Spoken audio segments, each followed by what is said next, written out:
Today, I really wanted to focus on setting our 2026 goals. You may want to even get out a piece of paper or a pencil. You may just want to write down a couple things. And this is not just for today or just setting these goals and forgetting about them. This is to keep your motivation and your momentum going throughout all of 2026. We want to make sure that we're setting and reaching our goals in a very productive way.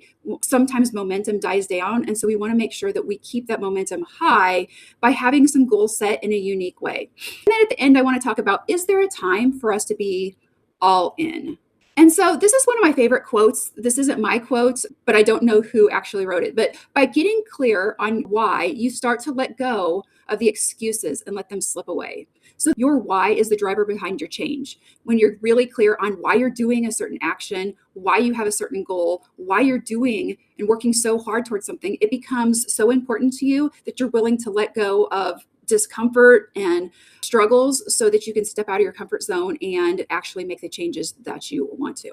So, what do I mean by find your why? And maybe you've done this exercise. What I really want you to do is draw a triangle, a small one at the top. And in that triangle, I want you to write down the results you've dreamed about. And it is kind of okay if you do this wrong the first time. I always do mine in pencil so I can scratch it out. And sometimes you may want to make 3 different triangles and see which one resonates with you at the beginning. And you may have one specifically for your health. You may have one specifically for your job. You may have one specifically for a lot of different topics. So write down at the very top triangle the results you've dreamed about. So now take the 2 sides of the triangle and I want you to draw them and make them a little bit longer. And then draw it across. And so now you have another triangle, and it's a little bit bigger triangle this time. And in this triangle, I want you to go and I want you to look at, why do you want the result that's in that first top triangle? So a lot of times this looks like, I want to weigh 150 pounds. That's my result that I've always dreamed about. But why do you want that goal? I need this for my health, or this comes down to, I want to feel good about myself. And this is your time to journal. And you may come back to this at different times and come up with different answers. And that's okay. There's not just one right answer. And you might find that along the way, you find more and more answers. So if you had to give a reason for why you wanted that goal, that dream, what would you say? And this is where, if you filled in that one triangle, the second one down, draw some more triangles down, draw some more sides to the triangle, and then make it a bigger triangle. What would be the reason that you want to hit that goal? So maybe we said you wanted to hit 150 pounds. Maybe that's because you want to be healthy. But why do you even care about being healthy? What's that matter? And a lot of times we get a little bit deeper with that and we're like, well, I want to be healthier so I can live longer. So write another side to the triangle. And this doesn't have to be your answer. This can be, the answers that I'm giving doesn't have to be your answer. This is an exercise for you. The next triangle down, make the sides a little bit longer and then make a line across. So now you have 4 layers to your triangle. Why? Why do you want to live longer? What does that give you? What would it mean if you live longer? And I want you to keep writing and making the triangle bigger and bigger and bigger until you've got something at the bottom and it kind of almost like takes your breath away. What's it going to do to your life and what's it going to mean to you? And I know this might seem like a silly exercise and a little bit woo, but this helps you create better goals when we get to this next slide. So a lot of times this comes down to, you want to do this because you love your family so much, or you want to feel confident in yourself, so you live a better life, so you do more things and accomplish more. And why do you want to do that? It all comes down, you want to leave a legacy, or there's so many different answers to this and it's all individual to you. And so take the time to do this exercise. I'm going to take a drink of coffee. And then we will move on to the next slide. And oftentimes I'm going to preface this with, this is something that takes a little bit of time. I often come up with the best solutions, best things to think about while I'm in the shower. And then I just have to remember when I get out of the shower to write it down. But that's one of those things where doesn't have, I gave you 3 minutes here. You can take more time and go back through this and really because you might think of other things. You might be like, that was important, but it wasn't the full, and you might draw more layers to your triangle. So why are we doing the why exercise? How are we going to use this? At the end of the day, that triangle, it might be something that you cut out and you put in your purse or put in your wallet or pin on your mirror, so that every day when you get up and you're like, I don't really want to do this. Every Sunday when you're like, I don't really want to meal prep. When the alarm goes off and you don't want to get up and do your exercise, you can be like, ooh, this is why I'm doing this. And this is why it matters. And even though it's just one day, There's an ultimate goal to this pyramid.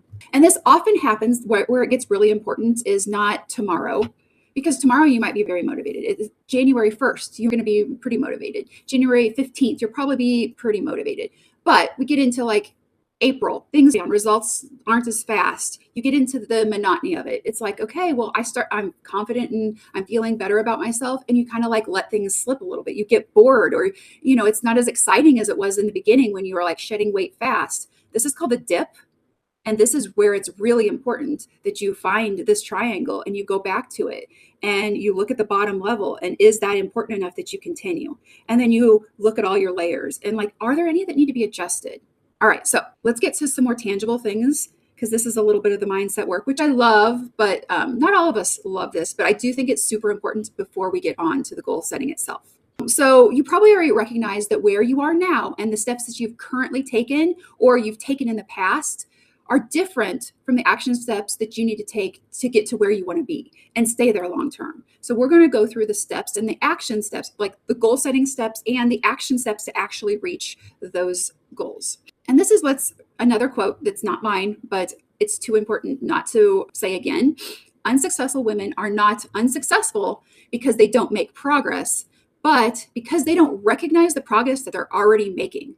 They see no progress and they quit. And I see this time and time again. We get focused on the scale and we don't realize how much progress we're seeing. Once we get to maintenance, we're not seeing progress on the scale. And so we forget about all that hard work we did. And we give in and we stop making progress. And so the important thing here, and we'll talk about it a little bit moving forward, is we need to recognize the progress that we're making every single day. Recognize those wins. The things that you're doing, the action steps, are just as important as that end goal that we're making. And on the flip side, sometimes that finish line looks and feels like a huge journey, a very long journey, and it seems very far in the future. And so instead of focusing on that one goal, like say that 150 pounds, instead of focusing on 150, what are the milestones in between where you are now and where you want to be? And start looking at those mile markers now that you've kind of found your finish line. This is where you want to be, and this is the reason why you want to be there.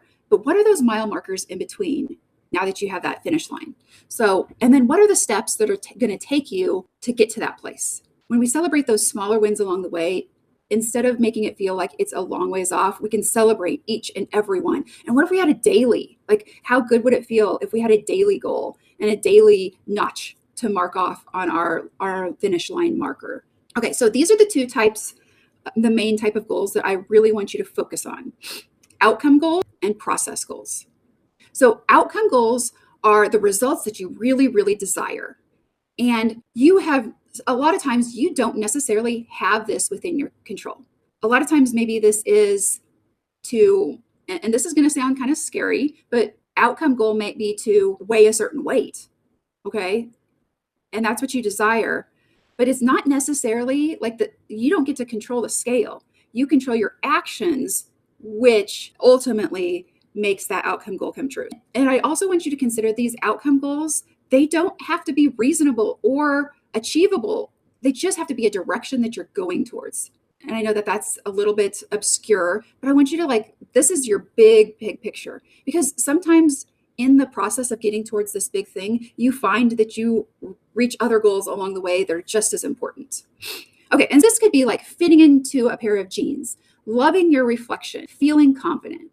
And a lot of times with these, how do you measure those? How do you know when you love your reflection? The fitting into a pair of jeans, yeah, that's a more tangible one, but feeling confident, how will you know when you've got there?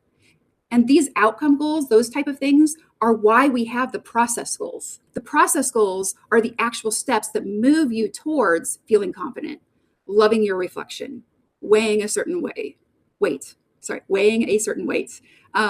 fitting into that pair of jeans. So these are very specific. They're more exact. They're yes or no questions. Did you do it or not? How many days? Yes, no. They're within your control, and they move you towards that outcome. Another thing that's super important, a lot of people mess this one up, is these are actions, not inactions. And so what I mean by this is we don't say, I'm not going to have sugar. That is an inaction. You're not going to do something. Your brain doesn't register that negative. And when your brain doesn't register that negative, it thinks of sugar. It's kind of like when I tell you to stop thinking about a purple polar bear. Well, now you're thinking about a purple polar bear. You need these to be actions. So instead of so here's how we flip that. Instead of I'm not going to eat sugar, we say something like, I'm going to eat a fruit and a vegetable every day. I mean, that's just a silly example, but we just flip it into what we want to do instead. So it's kind of like, what do you want to do when you feel the urge to eat a bag of Skittles? What are you going to do instead? That's the actual process goal. So another one is I'll drink a glass of water right when I wake up. That's what I've been trying to do for like years. Water before coffee. That's my daily win, when I can have my water before I have coffee, just because it's so hard for me to get in water. So I'm going to start off my day with a quick win. I'm going to drink a bunch of water. I'm going to go to bed at 9 p.m., 5 days a week. These are the action steps that are going to move you forward, because when you get to sleep by 9 p.m. instead of scrolling, then it's so much easier for you to get up when that alarm goes off. Another one I've set for myself, just as an example, is I get up. So I was going to say, I don't hit the snooze button. Okay, but that's a negative. That's a I hit the snooze button. We have to take out that I don't. And we say instead, we flip it around and say, I get up when my alarm goes off. That's how we flip that around. And that's actually one that I have worked on for a long time. Truth be told, I'm struggling with that one right now. And that's going to be one of my top goals for this next year is I do not hit the snooze button. When the alarm goes off, I get up. Okay. The next part of this is floor and ceiling goals. So a lot of times we're either all in or we're all out. And that's why we need floor and ceiling goals. What is a step that you can commit that's going to move you closer to your goal? And what's your confidence that you can actually do that? So a lot of times people are like, I'm going to work out 7 days a week for an hour every day. And then we can't do that because that's a lot, right? Things come up in our life. So that could be our ceiling. Like, we want to work out every day. Maybe we want to get our steps in every day. We want to hit 10K every day. But what's our non-negotiable? On the day when, you get a flat tire, when all the things are going on, what is your floor? Like, what's non-negotiable for you? So maybe it's like, I'm going to hit 7K steps every day. And I hope to hit 10K, but I'm 80% sure that I can hit 7K steps 7 days a week. And it's really important to have these floor goals as your non-negotiables. And we just don't want to set our goals so high that we get into that all or nothing and we can't hit them. And then we feel like we're defeated. I would rather have you hit a lower goal all of the time and work on consistency. And then you can always raise the floor up. You can always raise that floor up. But, and I don't want the floor to be like, oh, I'm going to get 100 steps a day. Like, we don't want to make it so easy that it's everyone in the world can do it. Well, okay, that was an exaggeration too, but like, we want to make it still a challenge. We still want to make it so it's 80%, 90% sure that we can do it. We don't want it to be we don't want to set goals that we're 100% sure that we can achieve it every single day. That's not a goal. Okay. And my last little slide here is a challenge. Sometimes we have people that can make really small steps, and sometimes we don't push ourselves hard enough. So like I said with that floor, sometimes we set the floor a little too low and we're only working on one single goal at a time. And sometimes that's all we can do. And that is absolutely fine. But sometimes it's like, well, we can do more than just drink a cup of water every day. Maybe we can set a little bit higher goal for ourselves than that. And some people need to go all in for a period of time to really establish a baseline and gain some consistency. Really kickstart your progress and build a solid foundation before we start to give ourselves that grace and balance that everyone talks about. And I 100% believe we need to give ourselves some grace. We need to give ourselves some balance. I do not believe in 75 hard. I don't think but the concept of doing something like that, getting really strict with yourself for a little bit of time, is valid. Sometimes we need to push ourselves a little bit harder than we feel comfortable with. And then we can ease back into finding more balance, finding more lifestyle appropriate things once we've really nailed down the basics. And so that is something that Aliza and I, have thought long and hard about for January. We've never done a challenge before, but we're going to have a January challenge, and it is not ready yet. I was kind of hoping we'd be able to sign you up right here today, But this is something that's coming in January, and it's kind of a reset. If we're struggling a little bit, if we just need to get down to the basics, get our habits in line, and start off the year really strong. It's not meant to be super restrictive, like you absolutely can't have a piece of sugar. That's not who we are and what we believe in. But there's a time and place for maybe we do need to challenge ourselves a little bit more and get those basics down before we let off the brakes. Because, I mean, to be completely honest, that's a lot of the reason why a lot of us are here today is because we have struggled to be consistent. We've almost given ourselves too many excuses and too many outs, and we need to be a little bit more. And I'm speaking for myself. I'm not accusing anyone of, but that's the reality. I've felt it. Elisa's felt it. And so that's why we decided, hey, we could use a reset ourselves, a reset in our physical health, our mental health, even our business. I would love to do some challenges for myself inside of the business. And so that is why we have a challenge coming up. So stay tuned for that. Of course, those on our email list and those in the hub will have the first notification that we are ready to go. We are planning to have signups end on, I believe it's January 9th, a Friday, and have a kickoff call on Saturday. And then that kickoff call would lead into first, that way you have time to get some meal prep or grocery shopping or all those type of things. Prepare yourself so we can start first thing on Monday, the 12th, I believe, if I have my calendar right. I don't have it pulled up in front of me, but that's kind of the timeline we're looking at. So that is it for today as far as setting floor and setting goals. Another thing I do want to mention real quick, going back, I don't know if it'll let me go back. Going these floor and ceiling goals and even setting these specific process goals is making sure that we evaluate these on a regular basis. I like to evaluate my goals once a week. Yeah, and I'm not taking an hour to like journal on them and things like that. You can, but I just like to do a quick, like, okay, did I do it? Did I not? What was my struggles? What can I do differently to get there? And so forgot to mention that the first time around. Sorry to go back and forth here, but I think that that's really important. And then monthly, it's good to go back. And then quarterly, especially if we've gotten to a new level. So maybe we've had a big accomplishment. Maybe we've lost 10 pounds and we're like, okay, are my process goals still aligned with my new goal? Are my process goals still aligned with maintenance?